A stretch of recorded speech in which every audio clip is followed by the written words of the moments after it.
Hello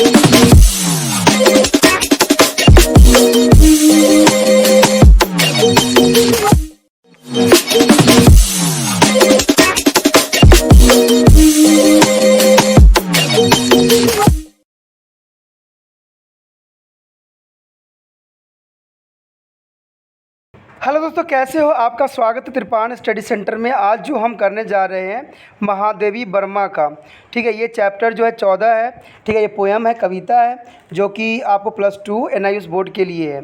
इसमें जो है कवित्री महादेवी वर्मा ने मैं नीर भरी दुख की बदरी बन गई है और किस तरह से जो है बादल बन के अपना दुख को इजहार कर रही है, इसके बारे में हम जानेंगे और समझेंगे।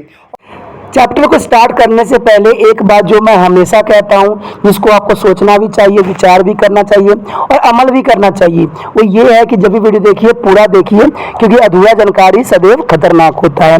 साथ में एक इम्पोर्टेंट बात ये भी रहती है कि अगर आप पहली बार वीडियो देख रहे हो तो लाइक शेयर सब्सक्राइब जरूर कीजिए। देखिए दोस्तों, लाइक कीजिएगा तो इससे ये होता है कि बनाने वाले का जो मनोबल होता है वो बढ़ता है और आपके लिए अच्छा से अच्छा करने की सदैव कोशिश करता है। तो लाइक जरूर कीजिए और लाइक करके मुझे प्रोत्साहित कीजिए, जिससे मैं आपके लिए अच्छा से अच्छा और भी बेस्ट बना सकूं। और शेयर करना तो कहते हैं जग कल्याण के समान है।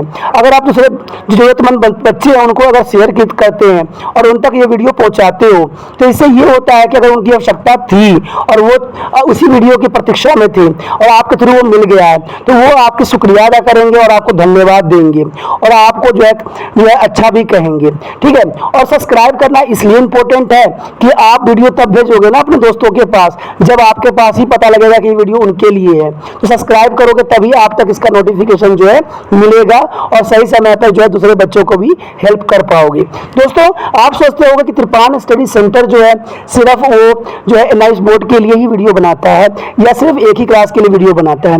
ऐसा नहीं है दोस्तों, ये जो है कई मायनों में हर जगह जो है हेल्पफुल है, क्योंकि ये जो है 8th class 9th 10th 11th 12th CBSE के सभी चैप्टरों को जो है कवर करता है।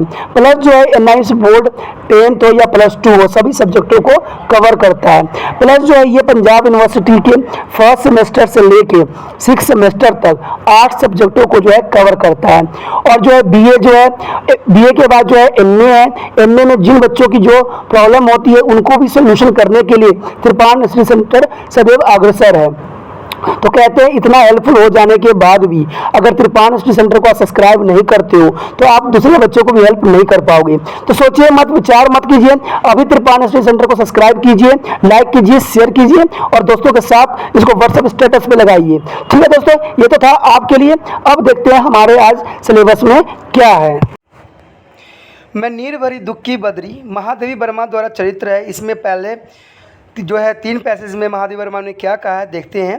कहती है कि मैं नीर भरी दुख की बदरी संपदन में चिर निष्पदन बसा, कदरन में अहत विश्व हंसा, नैनों में दीपक से जलते पलकों में जो है जिगरानी मछली, मेरी पग पग संगीत भरा, श्वासों से स्वप्न पराग झरा। अर्थात वह बदरी बन के अपना परिचय जो है देने की यहाँ पर कोशिश कर रही है। लेकिन यहाँ पर प्रसंग ये है कि आपने देखा होगा कि यह गीत जो है एक बादल पर आधारित है। पहली पंक्ति में जो है बदली अपनी सीधा परिचय दे देती है, मैं जो हूँ चीर भरी दुख की बदरी। इसमें वह कौन है मैं को समझ लेने के बाद कविता समझना सरल हो जाता है, क्योंकि प्रथम तो स्पष्ट यही बात आती है कि बदली अपना परिचय खुद ही दे रही है। बदली ही मैं है, यानी बदली स्वयं ही यह बात अपनी बता रही है। वो नीर भरी है क्योंकि वही जल बरसाती है। वाक्य का जो है स्त्रीलिंग में होना और बदरी के साथ दुख की पद यह संकेत भी देती है कि मैं स्वयं कवित्री के लिए या किसी वेदनाग्रस्त नारी के लिए भी हो सकती हूँ। इस प्रकार पूरी कविता का अर्थ 2 समांतर स्तरों पर लगाया जा सकता है। पहला तो ये है कि जल पूर्ति जो है उमंगते घुमड़ते बादल, और दूसरा जो है दुखों और वेदनाग्रस्त नारी जो स्वयं कवित्री भी हो सकती है। कहते हैं महादेवी वर्मा के जितने भी जो पोयम है, जितने भी कविता उन्होंने लिखी है, सब जो है दुखों पे ही आधारित है। चाहे आप कोई भी कविता कहीं से भी ले लो, उन्होंने सब चीज़ें जो दुख के ऊपर ही बताया है। कभी प्रीतम के विछुड़ के बारे में बताई है, तो कभी अपना जो है वो अपने अंदर के दुखों को साफ स्पष्टों में बादल का रूप धारण करके प्रकट किया है। उसके पश्चात जो इसकी व्याख्या है कुछ इस तरह से हम कह सकते हैं कि पहले बदले के पक्ष में देखें, उसकी हर गर्जनों के पीछे, हलचल के पीछे भी स्थिरता बसी है, मानो कोई है जिस पर इस कंदरन का कोई प्रभाव ही नहीं होता है। वो निष्पदन रहता है, जबकि उस गर्जन पर विश्व प्रसन्न होता है, क्योंकि वह भीषण गर्मी से राहत भी देती है। कहते हैं दुखी है, इसलिए बादलों की हलचल और गर्जन उसे प्रसन्न कर जाती है। बादलों में बसी विद्युत की जो क्रोध दीपक सी प्रतीत होती है, उनमें स्थिर जल नदी की भांति प्रभावित होने की आतुर होते हैं। कहते हैं कि इसमें जो है बदरी, आपने देखा ही होगा कि भीषण गर्मी जब पड़ती है, लेकिन बादल के एक गरज से जो होता है पूरा संसार जो होता है खुश हो जाता है। क्यों? क्योंकि उसको बहुत ही जो गर्मी से, जो भीषण दुखों से जो छुटकारा देने का जो समय आ गया है, बदरी रूप में जो है बादल छा गए हैं। दूसरी ओर जो विरहिणी के पक्ष में भाव होगा, देखिए यहाँ पर जो है एक तरह से बादल की बात कही गई है और एक तरफ से जो है वो बिछड़ने की बात कही गई है।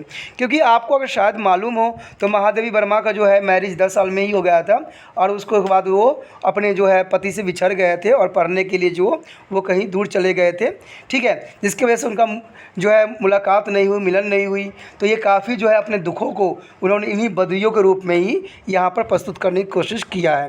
कहते हैं उनके संबंधन में वह चिड़ निष्पादन बसा है, जो सदा विस्पदन रहती है, स्थिर है, बादलों की गर्जन में पीड़ित और चोट खाए हुए संसार के लोगों की पीड़ा ही अभिव्यक्त हो रही है। ऐसा प्रतीत होता है कि यह गर्जन किसी की पीड़ा का स्वर नहीं, बल्कि कोई जोर जोर से हंस रहा हो, परंतु यह किसी एक प्रेमी का क्रदन तो नहीं है।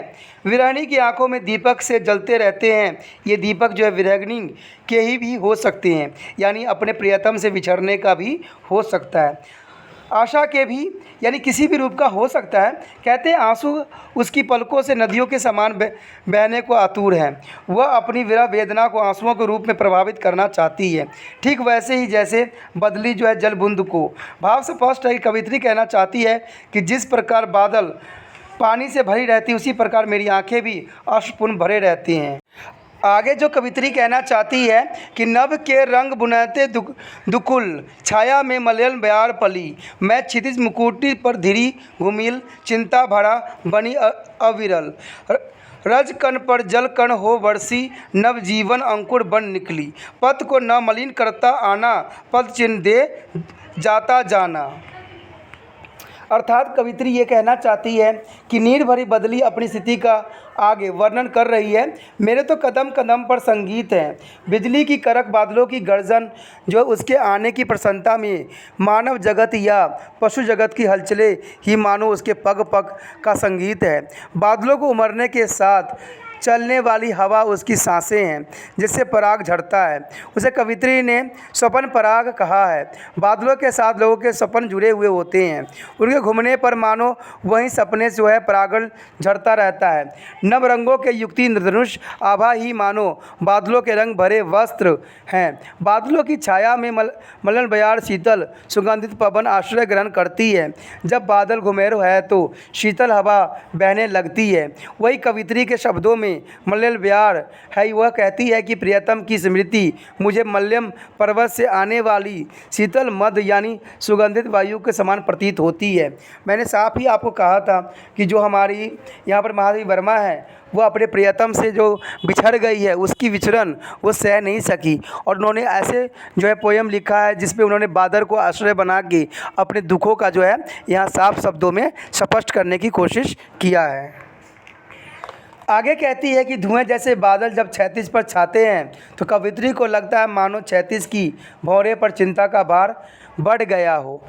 जो मूर्ति की तुलना अमूरत से करवाया छायावादी कविता की एक विशेषता भी रही है। यहाँ भी मृत बादलों की तुलना अमृत चिंता का भार से की गई है।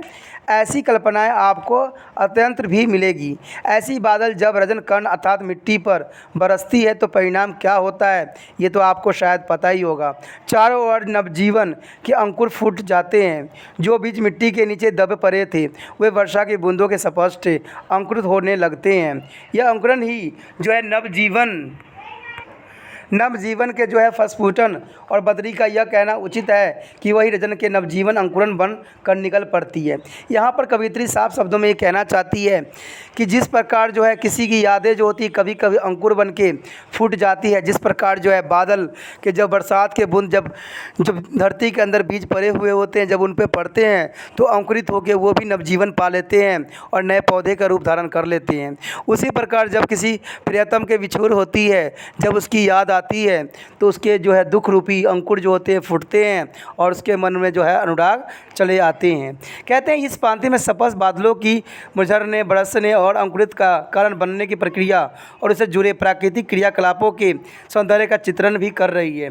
पर विरहिणी पक्ष में भी इसका जो है भाव अर्थ ग्रहण किया जा सकता है, क्योंकि इसमें विचरण की बातें स्पष्ट दिखाई दे रहा है।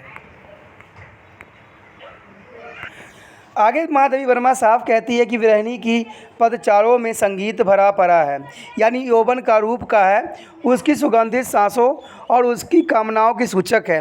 उसके रंगीन वस्त्रों में जो है इंद्रधनुष आभा है और वह जहाँ निकल जाती है वहाँ सुगंधित हो ऐसे बिखरती है मानो सुगंधित मल्यम बयार चल पड़ी हो। उसकी भरों पर इस चिंता का भार है कि प्रियतम से मिलन हो पाएगा या नहीं, यानी यहाँ पर महादेवी वर्मा जो है अपने प्रियतम से मिलन होगा कि नहीं होगा, इसी आशा में वो अपनी ये जो पोयम है आगे बढ़ाती है और कहती है जब उससे वितात भार सहन नहीं होता है तो उसकी आंखों में आंसू बरस पड़ते हैं। यानी जब बादल जो है पानी की बोझ नहीं उठा पाता है तो जिस प्रकार से वर्षा होने लग जाता है उसी प्रकार से आँख भी होती है, जब उसके जो है पीड़ा को सह नहीं पाता है तो आँखों से जो है बरसात के रूप में जो है आंसू बहने लग जाते हैं।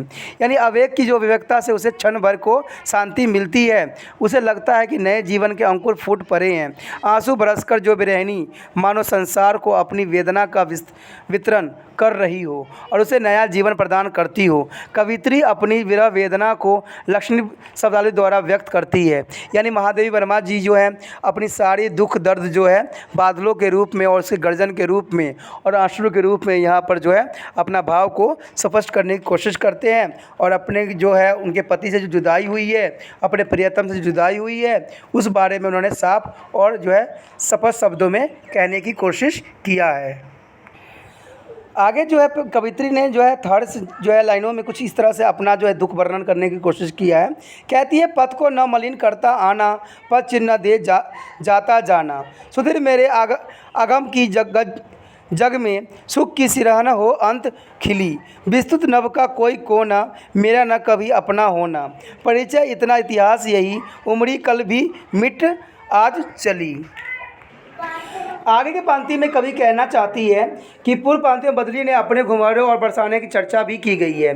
अब वह बरसने की बाद के प्रभाव की कल्पना यहाँ पर किया जा रहा है। कहती है बादल कहती है कि ना तो मेरे आगमन से मार्ग गंदा होता है, न चले जाने के बाद कोई पद चिन्ह शेष रह जाता है। यहाँ बदली की मार्ग की बात है और उसका मार्ग धरती के नहीं आकाश मार्ग है। उस पर न तो बादलों के बरसने की कोई गंदगी दिखाई पड़ती है और न उसके चले जाने के बाद कोई चिन्ह शेष रह जाती है। आकाश मार्ग में कोई चिन्ह नहीं छोड़ जाते हैं, वह जैसे आते हैं बरसकर वैसे ही चले भी जाते हैं। जो कुछ शेष रह जाता है वह है उसके आगमन की स्मृतियाँ। ये स्मृतियाँ अथवा यादें कैसी हैं, क्या आप बता सकते हैं? जी हाँ, ये बात मैं ज़रूर बता सकूँगा क्योंकि ये सुख भरी है और उन विचारों को तन मन विसियर उठता है। उनके साथ जो है नव जीवन के जो है पूर्ति और विस्तार की सुविधाएं जो सुख की जो है मिलन की बात बताती है। यहाँ कवित्री साफ शब्दों में कहना चाहती है कि जब उसके प्रियतम को यहाँ पर याद आता है तो वो जो यादें होती है सदैव के लिए रह जाती है। लेकिन कहते हैं कि जिस प्रकार से बादल का जो है आने का और उससे कुछ भी गंदा न होने की चांसेस रहती है, सेम जो होता है उसके प्रियतम के यादें आती है, उसके जीवन में वो खो जाती है, लेकिन उसका प्रभाव कोई भी कुछ भी उस पर नहीं छोड़ पाती है। आगे कवित्री कहती है कि यही नवजीवन खेतों मैदान वनों में जो हरियाली के रूप में दिखाई पड़ रहा होता है, जो वर्षा के आगमन की उसके उपकार की याद दिलाती है। कहते हैं खुश याद अन्यथा बादलों की क्या, वो तो आते ही रहते हैं और चले जाते हैं। इतने विस्तृत विशाल नभ को किसी कोने में वे घर नहीं बना सकते हैं। सच तो यह है कि सारे नभ में छने के बाद भी कोई एक कोना तक उसका अपना नहीं होता है। मेरा न कभी अपना होना पांति में अपना होना क्रिया पर ध्यान दीजिए। यहाँ पर स्पष्ट है कि धोनी की मेरे भाग्य में यह वादा ही नहीं है। यानी यहाँ पर कवित्री जो है अपने भाग्य के साथ जो है तुलना कर रही है कि शायद मेरे किसी कोने में ये सुख प्राप्त करना लिखा हुआ ही नहीं है। यह पूर्व निश्चित है कि कोई कोना मेरा अपना नहीं होगा, यह जानते हुए कि बदरी गिरती है, कुमरती है और बरसती है और नवजीवन प्रदान भी कर चली जाती है। यही उसका इतिहास है कि वह कल उमड़ी थी जो आज अपना जल बसाकर मिट गई है। उसकी स्मृति भर रह गई है। उन्हीं स्मृतियों के सहारे संसार में जो है उल्लास की सिरन का अनुभव किया जा सकता है। प्रस्तुत गीत के भाव ग्रहण में क्योंकि हम दूसरे स्तर पर विरहिणी के पक्ष में भी अर्थ ढूंढते आए हैं, तो इस दृष्टि से भी इस पंक्ति में जो है लक्षण ढूंढा जा सकता है। कवित्री मानो कह रही है कि संसार में उसके आने या चले जाने का कोई विशेष अंतर नहीं पड़ता है, उसका कोई पद चिन्ह तक शेष नहीं रहता है, हाँ केवल स्मृति ही रह जाती है। यहाँ पर जो है लेखिका जो है माधवी वर्मा साफ शब्दों में कहती है कि उसको रहने या न रहने से किसी को कोई फ़र्क नहीं पड़ता है, लेकिन कहते हैं ना कि मेरे चले जाने के बाद भी जो मेरी स्मृति रहेगी वो सदैव ही संसार में रहेगी और उसको जो है आनंदित करती रहेगी। जिस प्रकार से आपको पता है कि जब एक बार बादल जो है बरस जाती है, उसके बाद जो है उसकी यादें ही रह जाती है, उसके बाद जब दोबारा बनती है उसकी कल्पना यहाँ पर नहीं की गई है और नहीं बताई गई है। आखिर में कहते ही हैं कि लोग उसकी वेदनाओं को याद करते हैं और पुलकित होते हैं। इतने विस्तृत संसार के किसी कोने को वो अपना नहीं कह सकती है। ऐसी निमित्त ही नहीं थी कि कोई कोना उसका अपना होता। उमरना और मिट जाना ही मानो उसका परिचय और इतिहास था। यहाँ पर कवित्री ने अपने मनोदशा और मनोभाव को जो है बादलों के रूप में प्रस्तुत किया है और बहुत सुंदरता के साथ जो है बादल और इसके प्रेम के पीछे जो है विछुड़ का साफ शब्दों में इन्होंने वर्णन करने की कोशिश भी किया है। इसी के साथ जो है दोस्तों हमारा टॉपिक आज खत्म हो रहा है। ठीक है, अगर आपको अच्छा लगा तो लाइक शेयर सब्सक्राइब जरूर कीजिए। अगर पहली बार अगर आप वीडियो देख रहे हो, पहली बार मेरे चैनल पे आए हो तो सब्सक्राइब करना आपका फर्ज बन जाता है। सब्सक्राइब करने से ये होगा कि जो भी मैं आप क्लास के रिगार्डिंग कोई भी वीडियो डालूंगा उसका नोटिफिकेशन जो है समय समय पर आपको प्राप्त होता रहेगा। अगर सब्सक्राइब नहीं कीजिएगा, अगर आप दोबारा से तिरपान सेंटर पर आने की कोशिश कीजिएगा तो वहाँ पर आप तिरपान लिखिएगा तो जो है वो तिरपस कर देगा। ठीक है, जो आप गूगल पर सर्च करोगे तिरपस कर देगा, जिससे वजह से आप जो है मेरे वीडियो का जो है फायदा नहीं उठा पाओगे। तो सोचिए मत, विचार मत कीजिए, सब्सक्राइब कीजिए। आप सोचते होइएगा कि मेरे जो एग्जाम खत्म हो जाने के मेरा क्या जरूरत है तिरपान स्टडी सेंटर से। ठीक है, तो इसलिए सब्सक्राइब नहीं करने की सोचिएगा, लेकिन दोस्तों ऐसा नहीं है। तिरपान स्टडी सेंटर जो है बहुत हेल्पफुल है। क्यों? क्योंकि ये जो है आपके 8th class 9th 10th 11th 12th जो आर्ट्स के सब्जेक्ट को कवर करता ही है, प्लस जो है ये NIC बोर्ड के जो है 10th + 2 को भी कवर करता है। साथ में BA जो है फर्स्ट ईयर से लेकर 6 सेमेस्टर तक बच्चों के लिए ये अग्रसर रहेगा आर्ट्स सब्जेक्ट में। तो सोचिए नहीं, विचार नहीं कीजिए, काफी जो है तिरपान स्टडी सेंटर का फायदा ही फायदा है। ठीक है, अगर आप मुझे प्रोत्साहित करोगे तो आपके लिए मैं तरह तरह के वीडियो बनाऊंगा जो आपको फायदा पहुंचाएगा। एग्जाम के तौर पर मैं आपको जो है पेपर भी आपको सोल्यूशन करके दिखाऊंगा जो आपके लिए फायदेमंद रहेगा। अगर नहीं सब्सक्राइब कीजिएगा, मेरा मनोबल घटेगा, तो हो सकता है कि आपको फिर दोबारा मैं नया वीडियो बनाऊं और आपको फायदा ना पहुंचाऊं। तो अभी भी नहीं सोचिए, मेरा जितना आप फैलाइएगा, जितने दूसरे बच्चों के साथ शेयर कीजिएगा, उतना जो है मैं आपके लिए कार्य करने में अग्रसर रहूंगा। ठीक है दोस्तों, इसे सोचिए मत, विचार मत कीजिए, अभी सब्सक्राइब कीजिए और अपने व्हाट्सएप स्टेटस पे लगाइए और दूसरे बच्चों के साथ भी शेयर कीजिए। ठीक है दोस्तों, अपना ध्यान रखना। बाय।